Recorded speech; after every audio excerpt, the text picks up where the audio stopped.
1267, noviembre 7 de 1918. El alma que hace la voluntad de Dios aprisiona a Jesús. Encontrándome en mi habitual estado, estaba diciendo a mi dulce Jesús que si quería que saliera de mi habitual estado, que cómo era posible que después de tanto tiempo no me contentara en esto. Y él me ha dicho: hija, quien hace mi voluntad y vive en mi querer, pero no por poco tiempo, sino por un periodo de vida, me forma como una prisión en su corazón, toda de mi voluntad. Así que al ir haciendo mi voluntad y tratando de vivir en mi querer, así va levantando los muros de esta divina y celestial prisión. Y yo con sumo contento mío me quedo prisionero dentro, y conforme el alma me absorbe a mí, yo la absorbo a ella en mí, de manera de formar en mí su prisión. Así que ella ha quedado aprisionada en mí y yo aprisionado en ella. Entonces, cuando el alma quiere alguna cosa, yo le digo: tú has hecho siempre mi voluntad, es justo que yo alguna vez haga la tuya. Mucho más que viviendo esta alma de mi voluntad, lo que quiere puede ser fruto, deseo de mi misma voluntad que vive en ella. Por eso no te preocupes, cuando sea necesario, yo haré tu voluntad. Llegó el doctor. Doctor, buenas noches. Buenas noches, doctor. Buenas noches. Hola, buenas Buenas noches. noches, doctor. Buenas noches, doctor. Aquí espiándolos. Uy, ¿Ah? ¿Qué nos pilló, doctor? ¿Qué nos pilló? ¿Quién nos pilló? Después lo vamos a hablar particularmente. Doctor, estamos leyendo la 1267. El alma que hace la voluntad de Dios aprisiona a Jesús. Sí, señor. Bueno, ¿y qué les dice esta lectura? Pues que en la medida en que vamos haciendo la voluntad y vivimos en el querer divino, vamos conformando como en el corazón un muro donde aprisionamos al Señor. O sea que el Señor se deja aprisionar por nosotros. O sea, lo que yo entiendo es que vive constantemente ya nosotros, pero aquí está hablando ya de una vida continua de actos, ¿cierto? De que estemos realmente por un largo tiempo, o sea, no como estamos cuando iniciamos, entrando y saliendo. Aquí dice que mmm, por un periodo de vida, no por poco Es- tiempo, sino por un periodo de vida. Entonces, Ujú. él dice que en esa medida él hace lo que nosotros digamos, porque lo que nosotros queremos es lo que él en realidad quiere, ¿cierto? Porque Sí como está es. en nosotros, Ujú.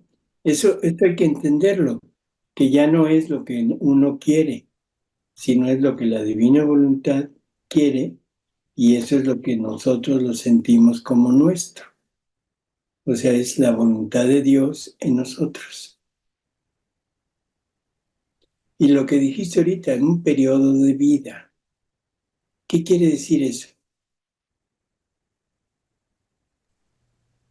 o sea, que ya sea como naturaleza en nosotros, o sea, que tengamos ya una constancia, entiendo yo, ¿o no? Así es. Un periodo de tiempo, cuando decimos un periodo de 2 años o de 3 años o de 5 años, pero aquí dice periodo de vida, que se entra y no volver a salirse, o sea, vida continua. Y eso es lo que se logra con este punto, esa permanencia de Jesús siempre en el alma. Pero es una prisión en doble vía, porque entonces ya nosotros también quedamos sometidos a solo estar en él, ¿cierto? Así es, pero es una prisión voluntaria, Uh-huh. es una prisión donde lo que nosotros queremos ser prisioneros y él ansía ser prisionero, ¿sí? O sea, el alma me absorbe a mí, yo la absorbo a ella y de manera de formar en mí su prisión. Así que ella queda aprisionada en mí y yo aprisionado en ella. Creo que es el punto culminante al que hay que encaminarnos, ¿no? A ver, Magdalena. Doctor, aquí me surge la duda, que aquí dice en la parte última, yo haré tu voluntad. Uh-huh. ¿En qué sentido? Ahí no lo comprendo. Dice, mucho más que viviendo esta alma de mi voluntad, lo que quiere puede ser fruto, deseo de mi misma voluntad, que vive en ella. Por eso, no te preocupes. Cuando sea necesario, yo haré tu voluntad. Ahí sí no le... No. Pero ya lo dijo antes. Dice mucho más que viviendo esa alma en su voluntad, lo que quiere no es su voluntad, no sale de su voluntad humana, sino de la divina voluntad. Ya, un solo deseo. Entonces es voluntad divina la que está deseando a través de la persona y por eso Jesús dice, yo hago tu voluntad. Ya. Ok, gracias. Amaury, Hola, doctor, qué gusto. Hola a hola. todas, placer. Un abrazo. Disculpe una pregunta. ¿Podríamos ahí entender este ambiente cuando en el Evangelio se dice o dice María, he aquí la esclava del Señor? Bueno, ahí se pone como una aceptación total, ¿no? Y en ese punto no es solo la aceptación, sino la disposición también y la entrega y ya no, ya no quiere saber nada de su voluntad. Por eso es que lo dice como esclava, pero en realidad el punto es, no es esclava, sino es fusionada con Jesús. Pero para que se entienda, y en aquel tiempo, o sea, estamos hablando de virtud humana. Yo me someto como esclavo tuyo. Haz de mí lo que quieras. Ujú. Gracias, doctor. Doctor, bueno, también esta partecita, digamos que es un poco didáctica, ¿no? Que Dios nos va dando su voluntad y por supuesto vamos a querer lo que Él quiera poco a poco. Ujú. Pero ya después, definitivamente Él va a querer todo lo nuestro. Porque aquí dice que, bueno, a veces voy a hacer tu voluntad, pero ya después se entiende de que él va a querer lo que yo quiero y porque yo quiero lo que Él quiere. Entonces, Por eso, yo creo que no hay que complicarse tanto. O sea, si la voluntad es el motor de no solo de los actos físicos, sino también de los actos espirituales, entonces, siendo una sola voluntad, no hay ningún problema en entender que cuando esa voluntad quiere algo, lo quiere en los en los dos. O sea, porque es una misma voluntad. Entonces, lo que piensa uno, lo piensa el otro. Lo que hace el otro, lo hace el uno. O sea, no hay diferencia porque el motor y el almacén son el mismo. Lo pone aquí de esta manera para irnos dando a entender que ahora, como el alma siempre ha hecho la voluntad de Él, ahora es justo que Él haga nuestra voluntad, pero no es como lo entendemos, porque nosotros entendemos que ahora yo quiero algo desde mi voluntad humana y me lo va a cumplir, y no es así. ¿sí? Es una sola voluntad, igual que en la Trinidad. O sea, lo que quiere uno, lo quieren los tres, lo que decide uno, lo deciden los tres. O sea, no hay diferencia. Por eso en alguna ocasión decíamos que en la Trinidad no hay obediencia. ¿Sí se entiende? Porque obediencia quiere decir someterse a la voluntad de otro. Entonces, cuando decimos que Jesús fue obediente, lo tenemos que decir desde la perspectiva humana, ¿sí? Pero en realidad la pregunta es, ¿sería obediencia la de Jesús? Pues no. ¿Qué sería? La misma voluntad en unidad con la Trinidad.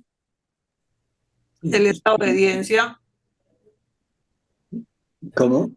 ¿Qué Él es la obediencia? Es la obediencia, o sea, el punto es, cuando Él dice que viene a cumplir la voluntad del Padre, se está colocando como humano y para que le entiendan los demás. No podía decir que había una fusión de voluntades y que Él tenía vida divina porque estaba sometida su voluntad a la voluntad divina. Eso no lo podía decir. Entonces, la manera en que la gente lo entendía en ese tiempo es: yo vengo a cumplir la voluntad de mi Padre. Pero ahora, gracias a esta revelación, ya entendemos que la voluntad del Padre es la misma voluntad de Jesús. Que lo que el Padre quiere, lo quiere Jesús. Entonces el Padre quiere que Jesús muera crucificado. Jesús quiere morir crucificado. No está obedeciendo, está siguiendo su propia voluntad. Y ahí es a donde nos invita. Cuando dice, Padre, yo en ellos, tú en mí, para que ellos sean uno con nosotros, de la misma manera que tú y yo somos uno. ¿Sí, Mauricio? Sí, y de hecho se aclara mucho lo que usted dice también en otra parte del Evangelio. Dice, a mí nadie me quita la vida, yo se la doy y la puedo volver a tomar cuando quiera. Sí, porque luego esto de que la divinidad resucita a Jesús, bueno, es una forma de dar a entender. Es Jesús mismo, en la unidad con el Verbo eterno, quien resucita.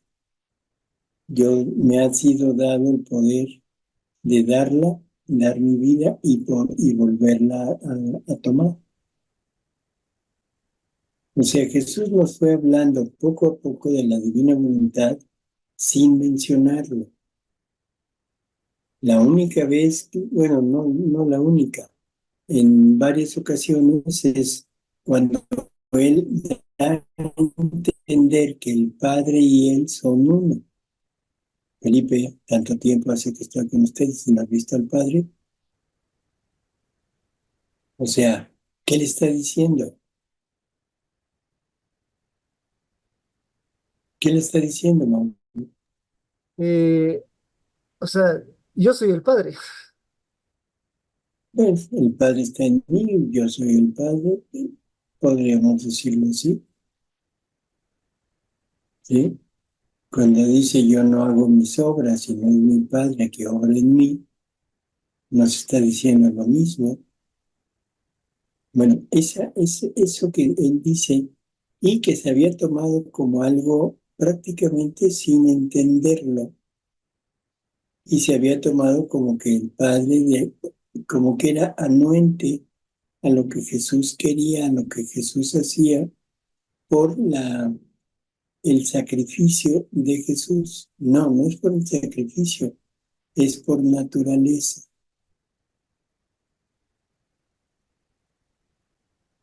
Bueno, tomamos tu silencio como el que calla otorga. Está muy claro, doctor. Al contrario, está muy, muy, muy claro. Dios le pague. Bueno, Continuamos con la otra, doctor. sí, por favor. 1268, noviembre 15, 1918. Cómo se vive a expensas de la santidad de Jesús. Estaba pensando qué sería mejor, pensar en santificarse a sí misma o bien ocuparse solamente ante Jesús de repararlo y a cualquier costo buscar junto con él la salvación de las almas. Y el bendito Jesús me ha dicho: hija mía, quien piensa solo en repararme y en salvar las almas, vive a expensas de mi santidad. Viendo yo que el alma no quiere otra cosa que repararme y que haciendo eco a mi ardiente latido me pide almas, yo veo en ella las características de mi humanidad y loco por ella la hago vivir a expensas de mi santidad, de mis deseos, de mi amor, a expensas de mi fuerza, de mi sangre, de mis llagas. Puedo decir que pongo a su disposición mi santidad, sabiendo que no queriendo otra cosa, sino lo que quiero yo. En cambio, quien piensa en santificarse solo a sí misma, vive a expensas de su santidad, de su fuerza, de su amor. Oh, cómo crecerá miserable, sentirá todo el peso de su miseria y vivirá en continua lucha consigo misma. En cambio, quien vive a expensas de mi santidad, su camino será plácido, vivirá en paz consigo misma y conmigo. Yo le vigilaré los pensamientos y cada una de las fibras de su corazón, y seré celoso de que ni una sola fibra deje de pedirme almas y de que su ser deje de estar continuamente derramándose en mí para repararme. ¿No adviertes tú este celo, mi celo? Ujú. O sea, ¿cuál es la diferencia? El Pues, alma piensa en, perdón, sí, dime, Mari. pues que yo veo es como que una es como santidad humana y la otra es santidad divina, ¿cierto? O voluntad divina, mejor, no es santidad, Así es. O ¿cierto? sea, el alma que quiere vivir en santidad humana, vamos a decirlo así, o sea, vive a expensas de su propia fuerza, o sea, venciendo todas las miserias y dando vida a las virtudes. Pero eso es una continua lucha.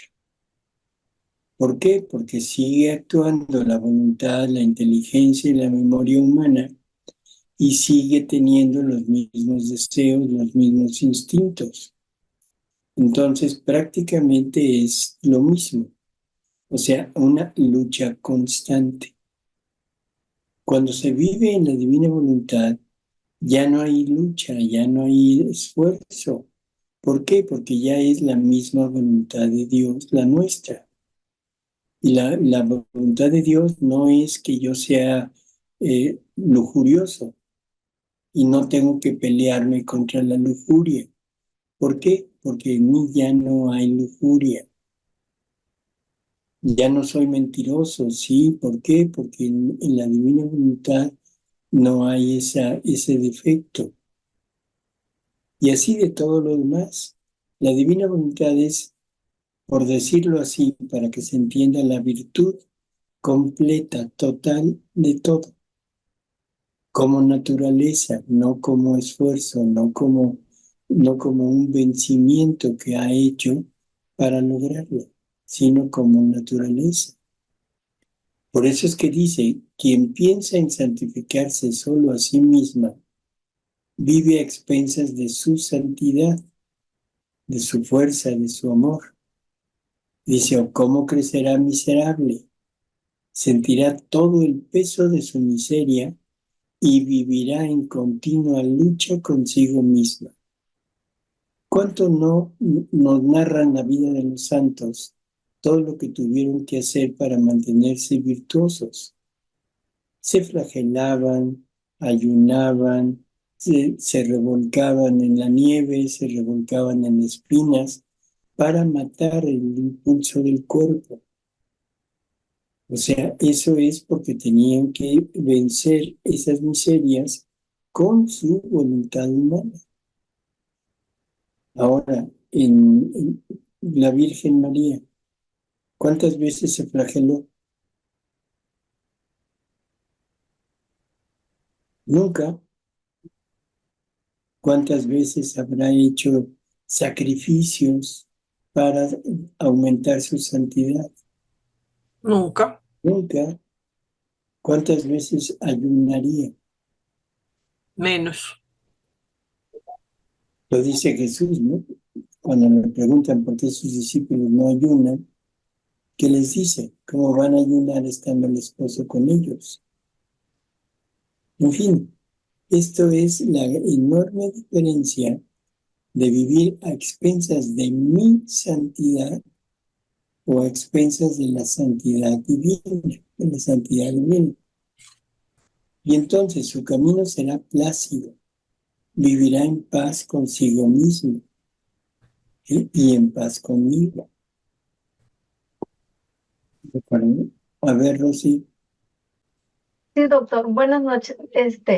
La verdad es que siempre bajo la mano porque cuando quiero comentar algo, usted lo explica también que ya mejor bajo mi mano.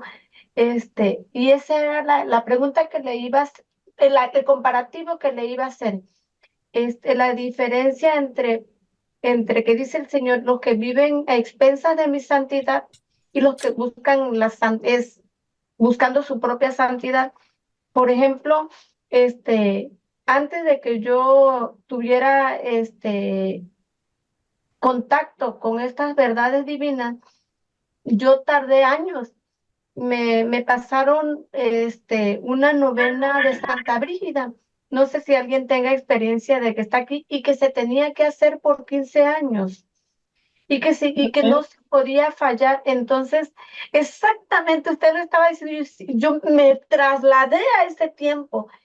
Entonces, yo siento que como es pura fuerza humana, por eso en esa santidad humana hay subidas y bajadas. O sea, de repente uno está arriba, se cansa porque es cansado, la verdad, porque lo está uno haciendo con la misma fuerza humana y no es Jesús quien lo está haciendo en nosotros. Eso era lo que quería comentar, doctor. Bueno, nada más una pregunta. ¿En dónde está eso de hacer ese sacrificio por 15 años?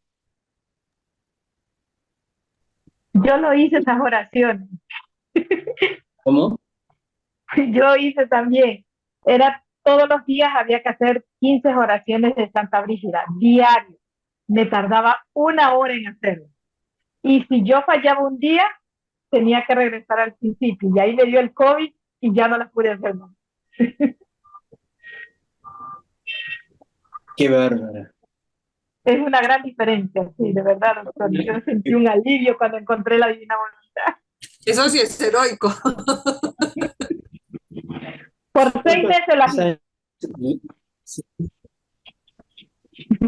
Bueno, que Dios los perdone.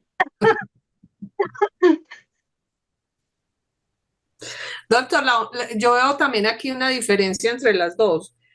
En una estamos reparando y estamos queriendo salvar todas las almas, ¿cierto? Y en el otro es solo salvarme yo. Así es. O sea, es una santidad particular. Y la otra es una santidad divina que es el para bien de toda la humanidad. O sea, Jesús se sacrificó no para salvarse él, sino para salvar a toda la humanidad. Ahora, el alma que vive a expensas de la santidad de Jesús debe vivir siempre con esa idea de que está viviendo para santidad de toda la familia humana. Doctor, disculpe, también hay una lectura, ahorita recuerdo que dice que empieza en uno mismo, aminora, reduce, resta. Iría en relación con esto también. Quien piensa en sí mismo aminora. y algo así, o sea, disminuye, resta. O sea que no debemos pensar en nosotros. Exacto. ¿Qué quieres decir con eso de que resta, de que aminora? O sea, sí, no tenemos crecimiento realmente si pensamos en nosotros mismos. Más bien estamos Ah, pensando justo a lo divino, a lo Dios. Tenemos eso, ese querer de Dios, ese. correcto, ahí estás bien.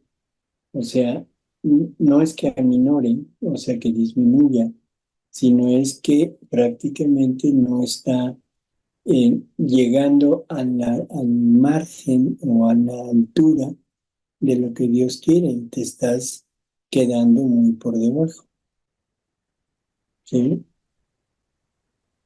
Bueno, Santa Brígida dijeron, y Sí, con doctor. Mire, Sí, doctor.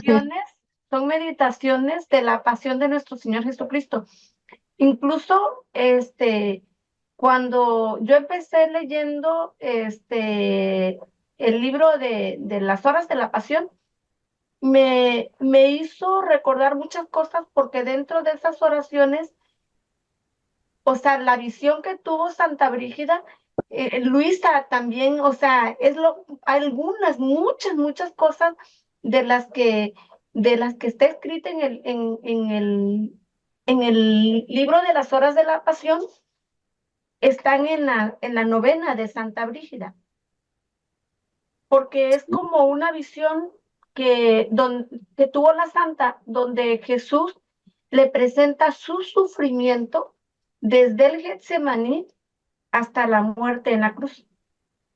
Y hay muchas cosas que esa santa tuvo la visión y que yo lo leí ya lo confirmé o sea, yo no conocía nada de esto y cuando yo empecé a leer las horas de la pasión, vi mucha similitud a lo que la Virgen, a lo que Jesús le había mostrado a la santa.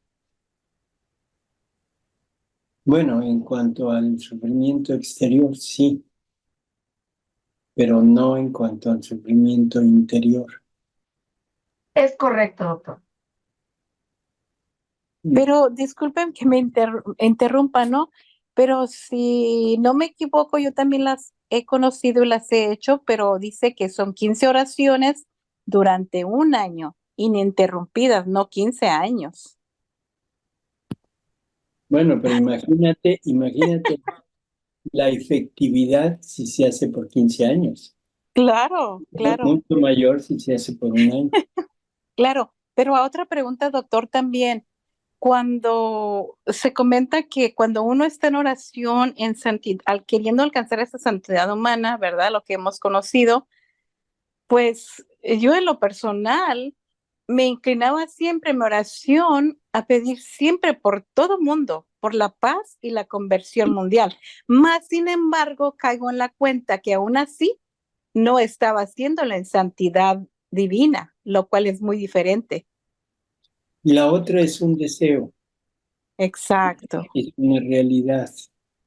Y Ujú. no realidad hecha por ti, sino por la unión total con la pasión de Jesús. Así es, así es. No Amén. se trata de que la persona sea la que esté haciéndolo, sino la persona tomando los actos de Jesús, los repite en ella. Ese es el punto principal. Gracias. A ver, ¿qué más? ¿No hay más? Como Bueno, que no hay más comentarios. vamos a la siguiente, Mari. 1269, noviembre 16, 1918. Las humillaciones son fisuras por las cuales entra la luz. Continuando mi habitual estado, mi dulce Jesús ha venido y parecía que sentía un fuerte dolor en el corazón.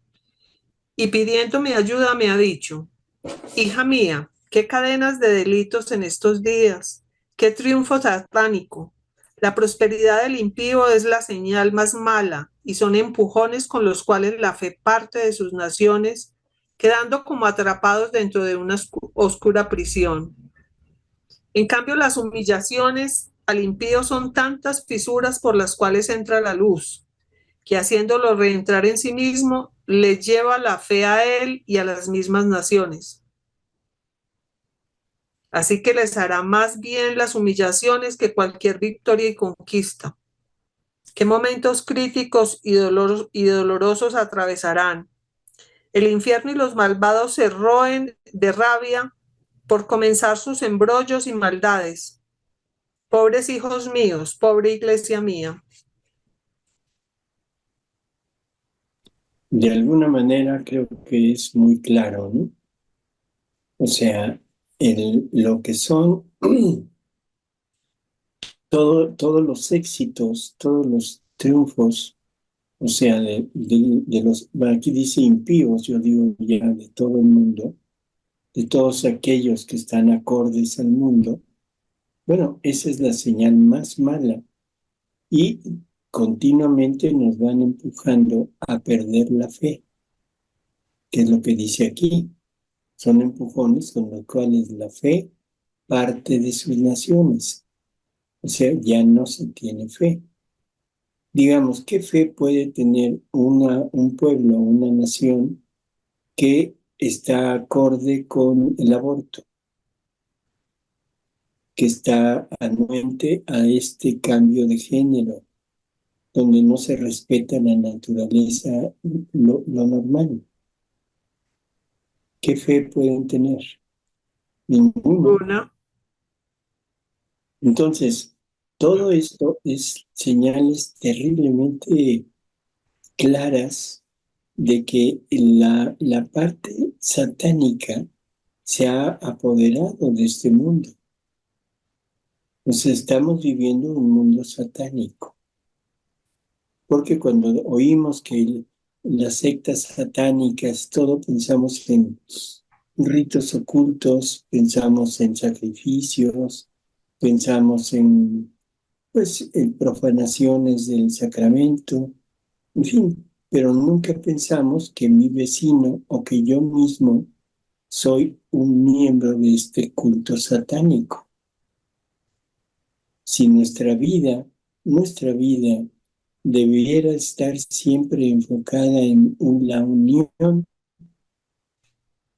con mi voluntad, con Dios, entonces cuando no estoy enfocado en eso, sino que tengo todos los actos, todas las acciones son llevadas a cabo fuera de la voluntad de Dios, contrarias a la voluntad de Dios, la pregunta es, ¿quién es el que es contrario a Dios? Satanás. Entonces, hemos estado viviendo de voluntad satánica. O sea, la voluntad satánica se ha apoderado de nosotros. Y a eso le llamamos progreso. A eso le llamamos modernismo. Y eso es lo que nos está llevando al traste, porque no tenemos ya ni la más remota idea de lo que es estar con Dios, ¿sí? Y todo lo vemos como una opresión, como algo en que es terriblemente denigrante para el ser humano, tan grande que es él, someterse a la tiranía de un ser que nos quiere tener como esclavos sin conocer, porque hasta eso se pone en el punto de que no quiere que seamos iguales que él. Esa fue la tentación que le puso a Eva. Y esa es la misma tentación que hemos caído todos. ¿Sí? Y el punto principal nos ha infundido en nosotros toda su malicia y su vicio principal, que es la soberbia. Todos nosotros somos idólatras, todos, porque todos adoramos al Dios yo. Yo pienso, yo digo, yo creo, o sea, y todo lo enfoco alrededor de mí. nunca tengo la capacidad de verlo fuera de mí. Entonces, ¿qué es lo que estoy haciendo? Lo estoy centrando todo en mi persona, en mi pensamiento, y eso es una adoración a ese yo interior. Por eso Jesús lo que quiere es derribar a ese yo para que a través de ese derrumbamiento pueda entrar el él de Jesús. Pero esto hay que reconocerlo, porque aún en la divina voluntad, entre comillas, el yo sigue privando. Yo pienso que debe ser de esta manera. Yo pienso que se debe hacer de esta otra. Y eso ocasiona rivalidad. ¿Sí? ¿Sí? ¿Nos damos cuenta? Si fuera así, en la Trinidad habría rivalidad. El Padre diciendo, es que yo soy el Padre. Y el Hijo diciendo, bueno, sí, pero yo también. Y mi pensamiento cuenta. ¿Se acuerdan de la película de la Cenicienta? La de Walt Disney. Ujú. ¿Qué pasa cuando le van a fabricar el traje a la... Yo no ¿Sí me se acuerdo. acuerdan? ¿No? Cuando las tres haditas le quieren fabricar el traje a la Cenicienta para el baile y empiezan con su magia a ponerle un traje. ¿Qué pasa? Que una quiere una cosa y la otra hada quiere otra y la otra quiere otra. Quieren colores. No A me mí me acordaba, parece pero sí rosa, a querían. mí me parece que el azul, a mí me parece que el blanco. O sea, están rivalizando entre sí. Esa sería la Trinidad. El Padre diciendo, yo quiero que los árboles sean verdes. Y el Hijo diciendo, no, papá, ¿cómo crees? Mejor que sean azules. Y el Espíritu Santo diciendo, ah, qué bárbaros, amarillos se ven mejor. O sea, no hay rivalidad, no hay rivalidades. ¿Sí? Y entonces, ¿qué pasa cuando decimos que vivimos en la divina voluntad, pero sigue rigiendo nuestro yo? Que no hay tal vida en divina voluntad. Así es una simple ilusión. A ver, Mercedes. Doctor, yo tengo una pregunta en relación a nosotros por toda una eternidad vamos a tener naturaleza humana y naturaleza divina, tal como la tuvo Jesús, pero porque así también lo entendemos en la resurrección, ¿verdad? Ujú. Pero cuando se dice que al final Dios será todo en todo, pues ya entonces ahí se va a adquirir pues a Dios mismo, que es espíritu puro, entiendo yo, al Ujú. final del mundo, cuando todo termine, ¿no? Ujú.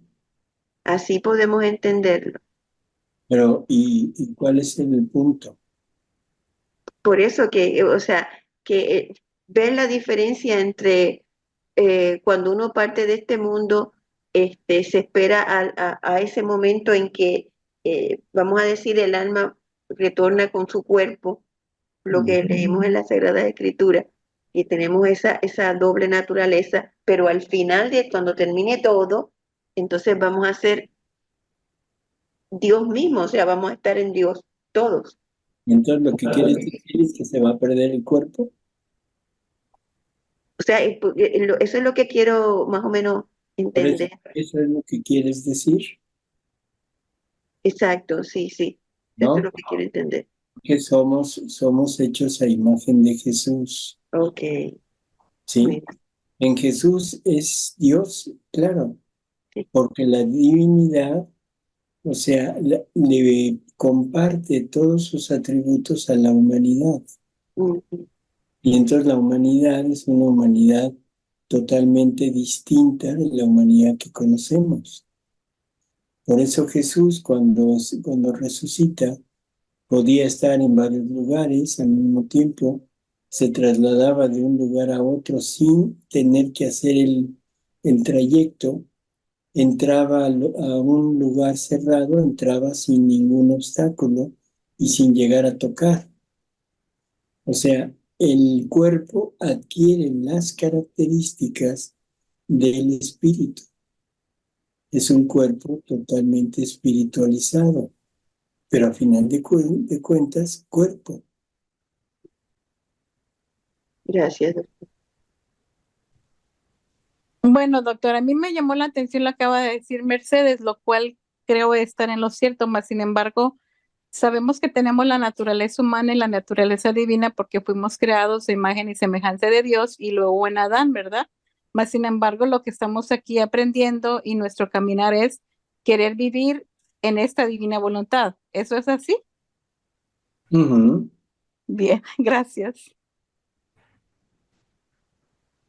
A ver, Magdalena. Doctor, no es una pregunta con respecto a lo que estamos leyendo, pero el otro día yo escuchaba una charla de usted con Guillermina, con la señora Guillermina, y algo que ella decía que Mamá María nunca amó a la criatura como en modo humano, sino en modo espiritual, en modo divino. Nosotros tenemos que llegar a ese punto de amar a nuestro semejante, a nuestra, o sea, a toda la familia humana, así mismo, no con ese amor humano, sino con un amor que va más allá. Y eso Sí. me quedó el otro día. Ah, ya. O sea, vamos a recordar el mandato de Jesús, que se amen como Él nos amó. Jesús no nos ama a nosotros. Esto que quede muy claro. No ama en lo que somos, sino ama lo que Él puso de Él en nosotros. O sea, Él ama el modelo que tiene en su mente de cada uno de nosotros. Y ese amor que tiene por sí nosotros es lo que lo lleva a hacer todo lo que hizo a todo lo que sufrió para salvarnos. Pero en realidad lo que está amando es lo que Él puso de Él en mí. ¿Sí? Entonces, ámense como yo los he amado. ¿Qué quiere decir? ¿Que debemos amarnos entre nosotros? Sí, pero siguiendo el primer mandamiento. ¿Cuál es el primer mandamiento? Amar a Dios sobre todas las cosas. ¿Y qué quiere decir eso? Sobre todo, sobre el esposo, los hijos, la familia. ¿Pero qué quiere decir? Ay, sí me la puso difícil. ¿Por qué? ¿Nunca has visto el fundamento? Eh, amar a Jesús, el Jesús que vive en esa persona. Así sería. Exactamente. No es amarlo más, sino amarlo en cada persona. Ya. Ya. Y no solo en cada persona, en cada cosa. Ya. ¿Sí? O sea, vamos a amar a la divinidad en todas sus obras. En nosotros es un Jesús que está viviendo en nosotros. Puede ser un Jesús glorioso o un Jesús medio y un Jesús sufriente, pero en todos está Jesús. Yo no voy a amar a fulanito, a fulanita, o a mi esposo, a mi esposa, por la persona. Voy a amar a Jesús que está tomando el papel de mi esposa, de mi esposo, de mi hijo, de mi jefe de trabajo, en fin. Ese es amar a Dios como Él nos ama. ¿De acuerdo? Sí, doctor. Gracias, doctor. Doctor, perdón. En otra ocasión ya me ha llamado esto mismo, esa misma que ha comentado ahorita usted, la atención, nomás que no tenía la oportunidad de decirlo. Y sí lo creo entender, pero sigo con esa duda. Dice, él ama lo que él ha puesto de él en nosotros. Precisamente mi duda es en que, porque él nos da la vida, el ser, es que estamos viviendo. Entonces, ahí es la pregunta. Él, igual que mi madre participó, lo he escuchado decir a usted, 50% en darme la carne, el cuerpo físico, nuestro Señor Jesucristo, pues el espíritu, el alma, la vida divina de la cual hablábamos hace un ratito. Pero mi pregunta es esa, Él me ha dado todo, simple y sencillamente que yo me he sustraído de su voluntad. Es por eso que Él está buscando lo que Él puso en mí para yo volver a ser esa criatura la cual Él ha creado. ¿Sí? Pues más o menos, sí. Bueno, lo entiendo. Bueno, gracias. ¿Y sabes qué, Marisela? Levanta la mano cuando quieres hablar, ¿sí? Sí, claro, más que como a veces hace preguntas y entonces estamos todos conversando, pues se me hace fácil hacer lo mismo. Gracias. Vale. César, Doctor, bueno, se entiende que, por decir, ¿no? Yo amo a Jesús en mi esposo, yo amo a Jesús en mi hijo y así, pero también yo amo a Jesús en esa planta que dejó una huella, ahí Jesús un amor depositó en mí en la rosa, por decir, en una rosa, y yo tengo que decirle, darle, devolverle el amor a Jesús a través de esa rosa, de ese árbol o de X plantas, ¿no? ujú, No, así es, ¿no? Porque Él deposita un amor para mí específicamente, ¿no? Y yo tengo que... pero ya comentábamos, César, que Jesús nos dice que eh, pusieron un amor para cada uno de nosotros en cada cosa creada, Ujú, que pusieron un reflejo de los atributos divinos para que lo fuéramos conociendo, ujú, pero que todo eso no lo dejó a expensas de la cosa creada, sino que su voluntad se quedó en las cosas creadas para ser ella la que nos traiga todo lo que aquella cosa contiene. ujú, Entonces, yo debo encontrar a la divina voluntad en todo. Debo encontrar, para encontrar el amor de Dios en una planta, en una flor, debo encontrar a la divina voluntad en esa flor para que me transmita los dones que ha puesto en ella. ujú, Entonces, ya no es nada más el amor que me dio, el atributo que me dio a conocer, sino es amar directamente a esta voluntad divina y a través de ella amar a Dios a través de aquella cosa creada. ujú. Tomar el te amo, ¿no? Ese es el tomar el te amo, Tomarlo y darlo. ni darlo. Ahora Ujú, Dios encontrará nuestro amor ujú, y nuestros atributos divinos ujú. en el Vale. canto de los pájaros, en los árboles, en el En el agua, mar. en todos lados. Sí, doctor. Gracias. Gracias, doctor. A ver, María. Doctor, yo podría entender esas humillaciones como la cruz, Mm, entendiendo que la cruz es la que nos permite obtener esa luz y que la cruz es la que nos diferencia los buenos de los malos o los impíos o los que no quieren aceptarla, entonces siguen en su misma incredulidad, en su misma apostasía, no sé. ujú. Así es, o sea, es el sufrimiento lo que nos hace entender que las cosas no son como uno las ve. Y Jesús nos dice que cuando ve que el hombre se va ensoberbeciendo, él mismo manda en los vientos de las humillaciones, los vientos de lo contrario, de los fracasos, en fin, para hacernos entender, ¿sí? A veces no le hacemos caso a eso, sino que quedamos totalmente en contra de Dios. Pero en muchas ocasiones, cuando las pruebas son muy duras, es lo que nos acerca a Dios. Son esas fisuras de las que habla, en donde a través de esa fisura empieza a entrar la luz. Así es, ¿no? Gracias, doctor. Esa, ¿bajaste la mano? No, doctor, mi esposo dice, ¿cuál es una pregunta, ¿cuál es más grande, el amor a la planta o el amor al esposo? Es igual. Ahora sí nos pusimos. Una curiosidad. Tú dile que es igual al amor a la hormiga. A la hormiga. No, porque a la criatura se supone, ¿no? O sea, vamos a amar a la divina voluntad en todo. Ujú.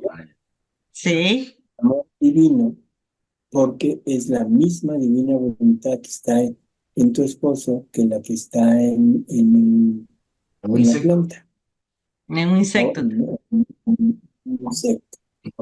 Ahora, ¿qué tanto nos va a dar la divina voluntad en la planta y qué tanto te puede dar la divina voluntad en tu esposa?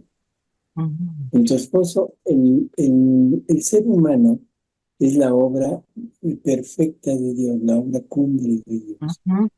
Él puso la mayor parte de sus dones, de sus atributos. Por lo tanto, vas a encontrar una plenitud mayor en el esposo o en cualquier prójimo que en las cosas creadas. Plenitud. Pero no disminuye el valor ni el amor de las cosas creadas. ¿De acuerdo? Es una plenitud, pues el ser humano es la plenitud, ahí donde encuentras el amor. ¿Ves? La obra maestra. La obra maestra. Ujú. Ya, doctor. Aquí entre nos, tú dile que es igual al de la hormiga. De la hormiga, sí, doctor, así le voy a decir. No, clarito. Eso me va a estar repitiendo a cada rato ahora. Gracias, doctor. A ver, Anita.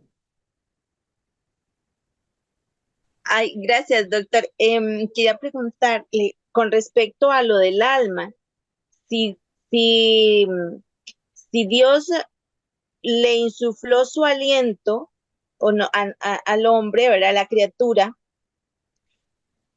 ¿por qué hay en algo que había leído decía que esta alma no es parte de Dios y no es que nos haya puesto algo de él? No, pues si así fuera, sería imposible el que esta alma se condenara. Ahí me confundí. No entiendo cómo es. Una cosa es que con su aliento directamente crea el alma con todas las potencias de ella, pero el alma es creada. No es parte de Dios. Ah, por ser creada, ¿no? Entonces no es, no, sí, no contiene esa vida divina. Así es. Es Ok. el punto, vamos a decirlo de esta manera, es el árbol de la vida lo que está creando en cada criatura. Ese árbol de la vida que está en el paraíso terrenal es lo que está creando en ese momento. Entonces crea al alma con todas sus capacidades, con todo lo que el alma contiene, espíritu y las tres potencias. Y en el segundo aliento, él se pone en unión con ese árbol de la vida. O sea, la voluntad divina con la voluntad humana. Ah, ok, ya ahora sí me queda claro. Gracias. Sí. Ándale. Simplemente el ver el final de esto, ¿no? Las humillaciones nos dan más beneficio que todo lo demás. Así que les hará más bien las humillaciones que cualquier victoria y conquista. Y bueno, vamos para allá. Estamos en este proceso en que estamos a punto de entrar en todo ¿cómo decir? Este diluvio de maldad. Y eso de alguna manera nos humilla, nos pone fuera de lo natural, ¿sí? Porque ahora la persona que acepta que voy a lo mismo, que la vida se debe respetar y que hay vida desde el momento de la concepción, es criticada, es vilipendiada, o sea, no se le acepta. La persona que no va acorde a las ideologías de género se le ataca incluso hasta en forma legal. Se le ponen multas o incluso cárcel, pierden empleos por no aceptar todo lo que ¿cómo se llama? El movimiento LGTB está queriendo imponer. Esas son las humillaciones que el hombre va recibiendo poco a poco. Y eso nos lleva más a la fe que a la victoria. Que la victoria, perdón. Sin embargo, todo esto está sucediendo ahorita en los, entre comillas, buenos, pero alejados de Dios. Después vendrá la derrota de todas estas personas y esas humillaciones probablemente los puedan hacer reconocer sus errores. Y si no, bueno, será su perdición, ¿no? A ver, Anita, otra vez. Sí, doctor, perdón. Doctor, los hijos que nacen de personas que sí estén viviendo en la divina voluntad ahorita, igual ellos deben de tomar una decisión, o sea, deben de igual conocer, pasar el mismo proceso que los padres, ¿verdad? Así es. Ah, ok. Pero el hecho de que todos hubiéramos nacido inmaculados, o sea, eso se perdió con el pecado original. O sea, si Adán hubiera resistido, Adán hubiera llevado a Eva con Yahvé y le hubiera dicho, oye, mira, esta persona ya rompió el pacto, pero te la traigo para que la cures o la perdones. Dice Jesús que él la hubiera perdonado, le hubiera borrado todo lo que el demonio le había puesto en su cabeza y todo hubiera seguido igual. Y ahí Eva hubiera podido adquirir el conocimiento de la divina voluntad y entonces esa pareja hubiera tenido hijos, pero hijos inmaculados, porque no habría pecado original. Pero de todas maneras, cada uno de nosotros tiene que pasar su propia prueba. O sea, eso es forzoso. De acuerdo. Gracias. No estás muy callada, Isabel. Estaba procesando, doctor, porque lo que pasa es que hay por ejemplo, lo de ahorita,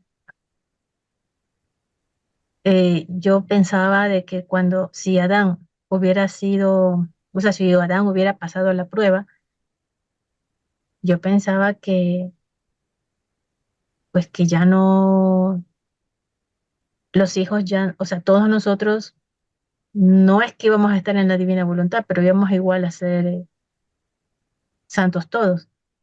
Y esa es eso sí es una ensalada que yo tengo en la cabeza de que a la final no hubiera habido pecado, pero no iba a decir nada porque no recuerdo la lectura y ni siquiera me acuerdo si estoy acordándome bien, pero es la idea que yo he tenido, ¿no?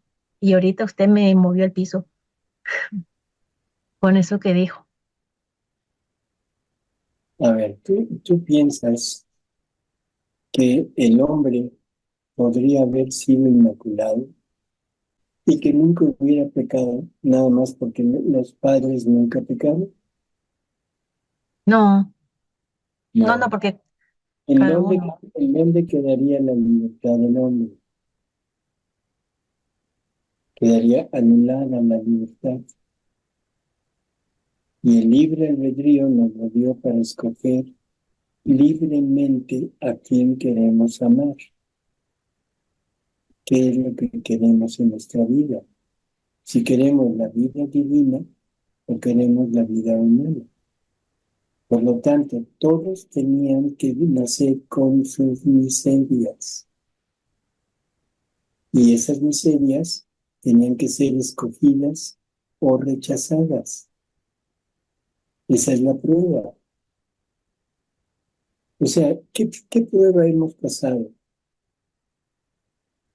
El pelearte con tus miserias. Pelearte con tu desobediencia, con tu gula, con tu avaricia, con todo lo que Él nos dotó para vivir humanamente, son las pruebas que hemos estado pasando continuamente. Entonces, si no hubiera habido esta lucha, ¿qué querría decir?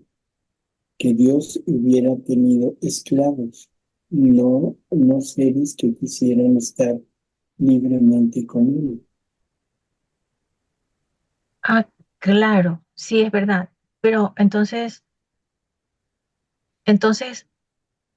bueno, no podré decir, entonces, ¿de qué hubiera servido que Adán hubiera pasado la prueba? Si igual, si él no, digamos, si él no dañó todo, pues lo hubiera dañado el hijo. No, no. Ahí es que tengo la confusión que le comentaba. Sí, yo creo que tienes los cables ahí entrecortados. ¿Qué está pasando ahorita con Luisa? En Luisa se cumple todo lo necesario para que el reino de la divina voluntad se establezca en la tierra. Ahora, que tú peques o no peques, eso ya no importa para que se establezca el reino. O sea, tu pecado o tu no pecado te puede llevar a entrar o a salirte de ese reino. Si Adán hubiera pasado la prueba, el reino se hubiera establecido en él. Y todos los demás que viniéramos, tendríamos que pasar nuestra propia prueba. El que la pasara se insertaría en esta divina voluntad y formaría un reino de más. Si no pasaba la prueba, bueno, simplemente se apartaba y hasta probablemente se pudiera condenar. Ya entendí. Ya entendí. Es que yo tenía también otra confusión. Yo pensaba que Luisa había llegado a la altura de Adán, pero que de todas maneras no era lo mismo porque, porque Luisa viene del pecado original. En cambio, Adán fue creado, o sea, él fue creado inmaculado y Luisa no. Entonces yo pensaba, yo tenía esa duda de que Luisa llegó a hacer lo que Adán no completó, pero que de alguna manera como que no era lo mismo.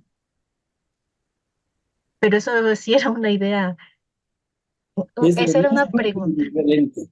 Es lo mismo pero diferente, algo así. Era una idea que tenía, una pregunta, una duda que sí tenía. Bueno,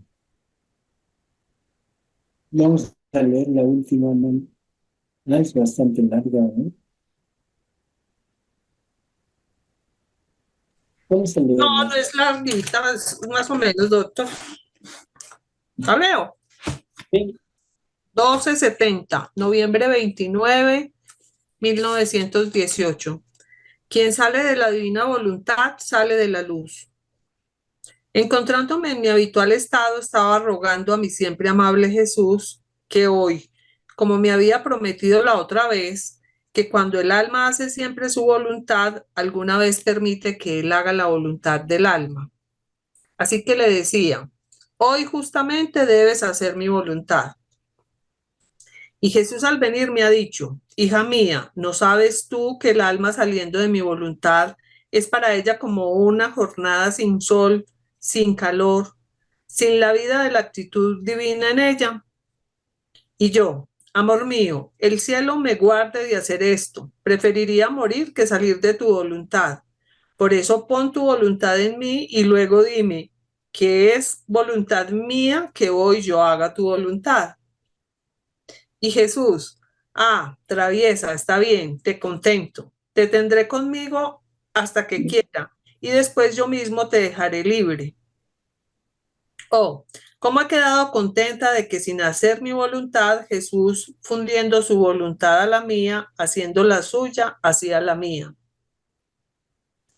Después, mi amable Jesús se ha entretenido conmigo y parecía que mojaba la punta de su dedo en su preciosísima sangre y lo pasaba por la frente, los ojos, la boca, el corazón y después me ha besado. Yo al verlo tan afectuoso y dulce, he tratado de chupar de su boca las amarguras que contenía su corazón, como lo hacía antes, pero Jesús rápidamente se ha alejado un poco y me hacía ver un envoltorio que tenía en las manos, lleno de otros flagelos, y me ha dicho, mira, ¿cuántos otros flagelos hay que verter sobre la tierra? Por eso no derramo en ti. Los enemigos han preparado todos los planos internos para hacer revoluciones. Ahora no queda otra cosa que terminar de preparar los planos externos. Hija mía, cómo me duele el corazón. No tengo con quién desahogar mi dolor, por eso quiero desahogarlo contigo. Tú tendrás paciencia para oírme hablar frecuentemente de esas cosas tristes. Sé que tú sufres por esto, pero el amor, el que a esto me empuja, el amor quiere hacer saber sus penas a la persona amada. Casi no sabría estar si no viniera a desahogarme contigo. Yo me sentía mal al ver a Jesús tan amargado. Sentía sus penas en mi corazón y Jesús, para darme alivio, me ha dado a beber pocos sorbos de una leche dulcísima y después ha agregado, yo me retiro y te dejo libre. Bueno, ¿cuál era la voluntad de Luisa? La voluntad del Señor. No, pero al principio dice. Que no hubiera flagelos, salvar a todo el mundo. No.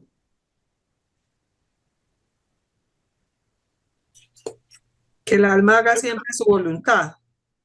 No, que la dejaran libre sin la intervención del sacerdote. O sea, el martirio de Luisa siempre era que el sacerdote tenía que ir a darle la obediencia de volver, o sea, de su estado de petrificación, y solamente con la orden del sacerdote era como se reanimaba. Entonces, este es el punto que ahora Luisa lo está queriendo, y es lo que está diciendo, que ahora es justo que él haga su voluntad, ¿sí? En ella. Y luego, ¿qué le dice Jesús? Bueno, o sea, sin mi voluntad, para ti es como un día sin sol, sin calor y sin vida. Bueno, ahora, ¿cuál es el punto? Que no tienes ninguna injerencia ya en mi vida si sales de ella. Y entonces Luisa me dice, no, yo no quiero salir de tu voluntad. Luisa era muy astuta, ¿sí?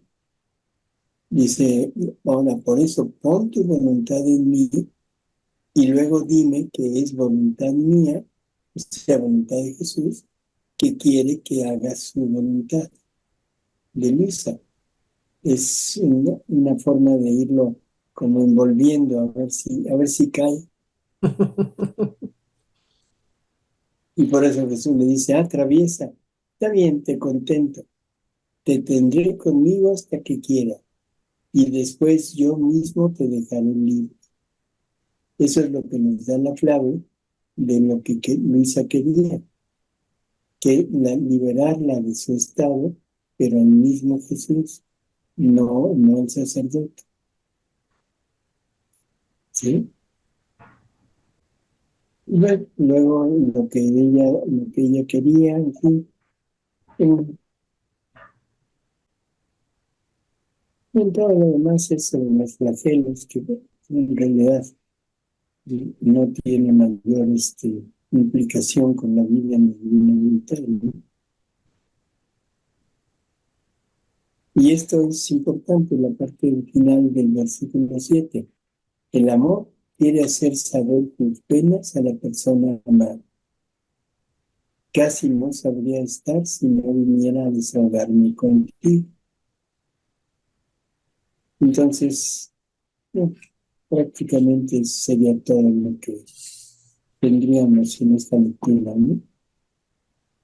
A ver, Vicky. Permítame que no encontraba el micrófono. Buenas noches, doctor.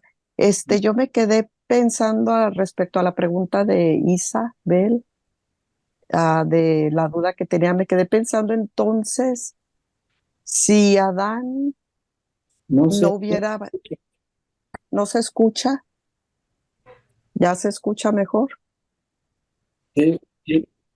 entrecortó. A ver. ¿Se escucha? Ok. Me quedé pensando con la pregunta que hizo Isa, si Adán hubiera pecado, o sea, que hubiera pasado la prueba y que lo que hubiera sucedido, entonces seríamos como Mamá María, que seríamos inmaculados, que no tuviéramos, no hubiera habido pecado original y seríamos inmaculados, pero al igual que Mamá María, tendríamos nuestra prueba. Claro. Sí. Mostrándonos Jesús o Dios, sí, o sea, como Adán, como Mamá María, es lo que me quedé pensando. Entonces, si seríamos como Mamá María, inmaculados, pero con la prueba. Ahí sí, quién sabe. O sea, en María la prueba tenía que ser en ese momento, en el momento de la creación de su alma. Que en María era necesario que viviera toda su vida en la divina voluntad para que el Padre le pudiera otorgar todos los dones y sobre todo la paternidad divina, que en María se convierte en maternidad divina. Entonces, por eso es que la prueba de ella es en ese momento. Ahora, la prueba de nosotros iba a ser de esta manera. Yo creo que no, porque Adán, su prueba vino después de ser creado. O sea, no nació inmaculado ya con la inmaculadez como propiedad, sino la inmaculadez de Adán quedó a expensas de la prueba, si pasaba o no. Con Eva, que no tenía la divina voluntad, o sea, fue lo mismo. Ella fue creada inmaculada, pero su prueba fue en el tiempo también. O sea, en la aceptación de lo que el demonio le estaba ofreciendo.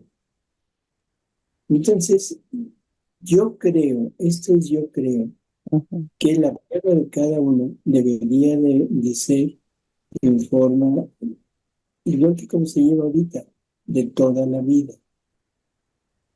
Una prueba paulatina.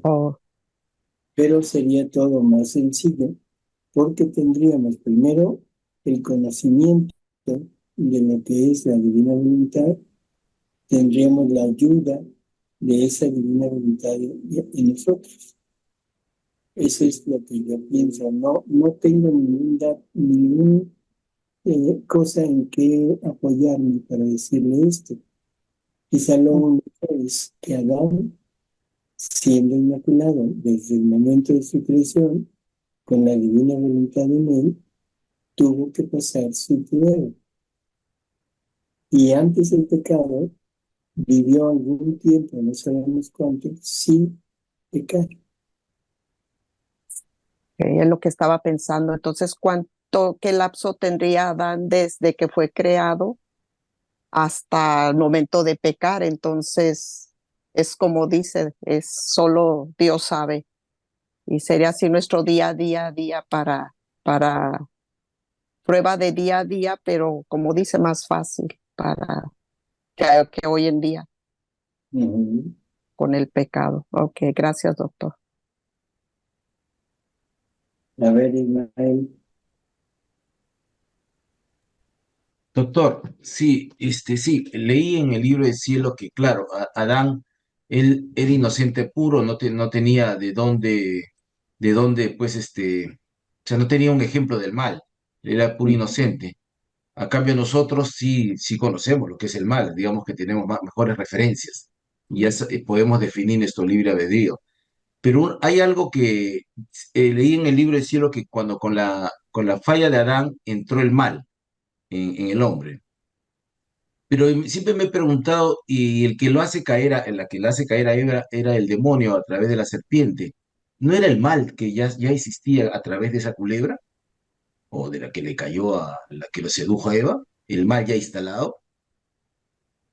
Es que el mal no existe. Por sí mismo el mal no existe. El mal es creado por las acciones tanto del ángel como del hombre. Lo que existe es el malo. Ah, el mal no existe. Ya. El mal no existe por sí mismo, Mm. ¿sí?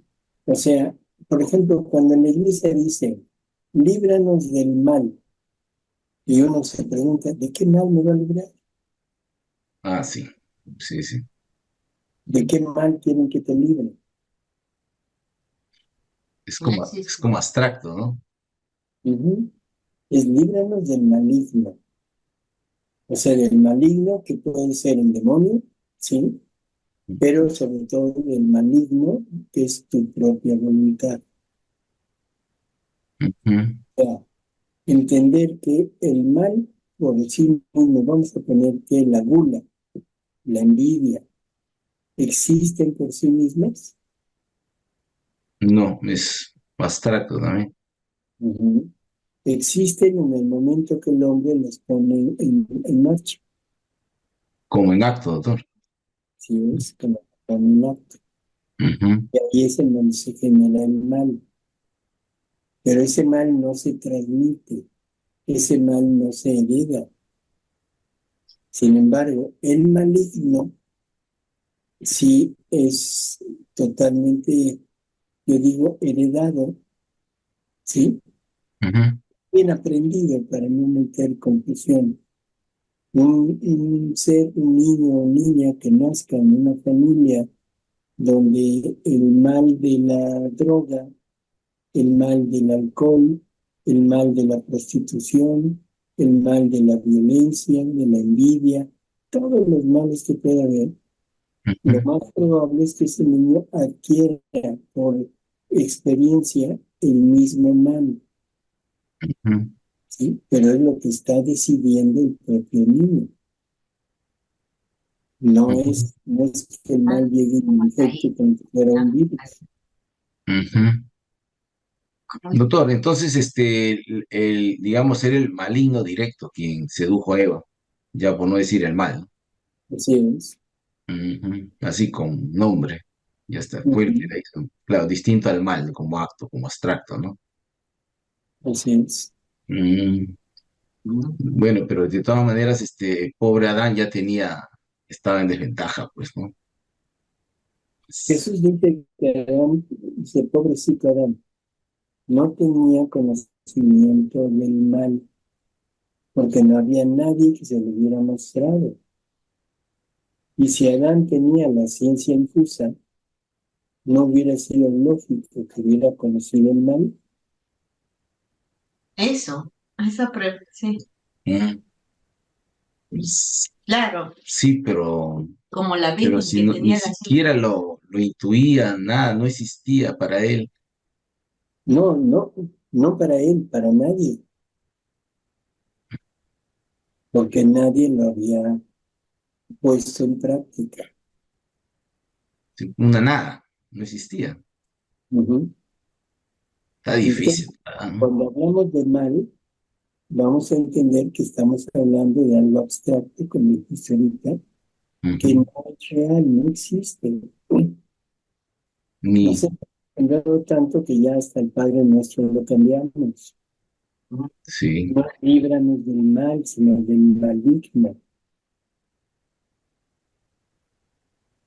¿Y por qué lo cambiaron, doctor? Yo qué voy a saber. Pero, pero ¿desde cuándo lo cambiaron, doctor? ¿Usted sabe? Sí. Lo más probable es que a partir del concilio. Porque en latín sí, ahí sí se dice maligno, ¿no? En latín.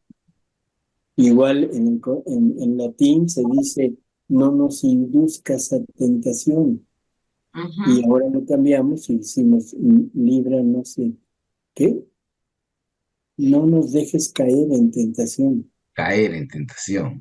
Y el original es, líbranos, perdón, no nos induzcas en tentación. Induzcas en tentación, ¿no? Hay una diferencia, ¿no, doctor? Grande. Claro.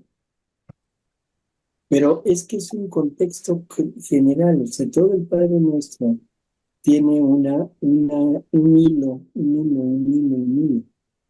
El problema es que a nosotros, los seres humanos, nos parecen cosas que no son ciertas. ¿Sí?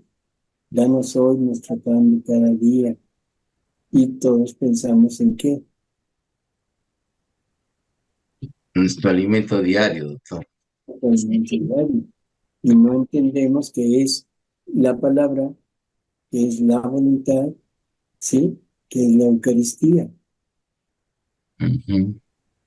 Ese es el verdadero pan. No el bolillo.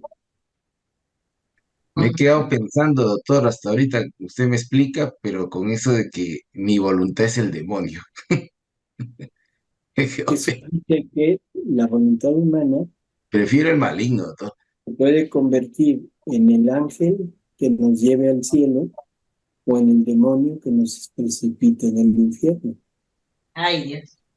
Y nosotros pensamos que es el demonio el que te puede tentar y el que te puede hacer caer. ¿Sí? Así que, Y la culpa es del demonio siempre. claro, es que el demonio es tan poderoso que puede hacer de ti lo que quiere. Soy una Eva, doctor. Ándale, no, Puedo caer, pero doctor, ¿sí o no? Ándale. Lo incrudo. Ay, Ismael. Cúmpate ahí con Tessa ahorita.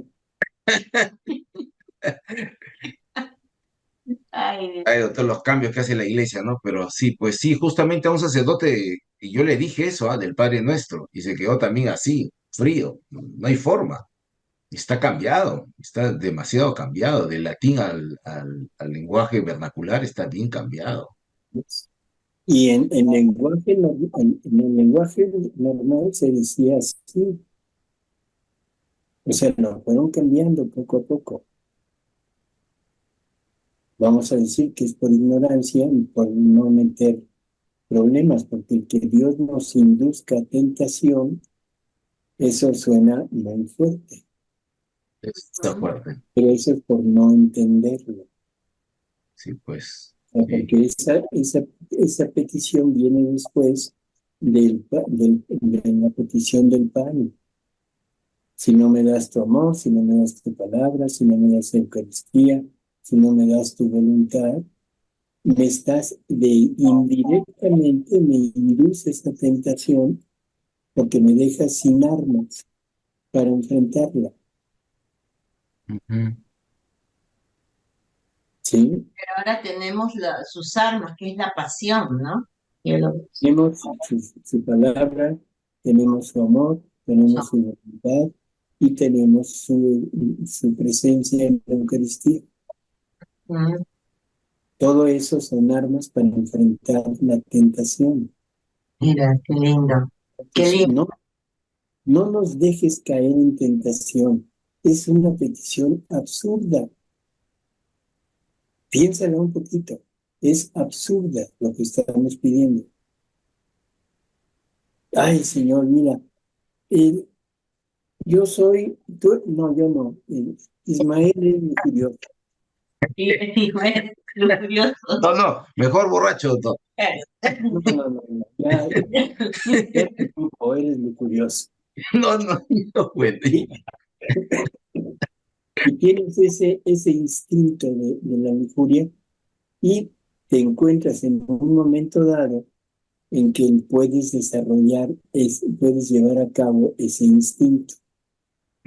Y tú dices, Señor, no me dejes caer. No, no, no, no, de ninguna manera. Después dice, sí, sí, sí.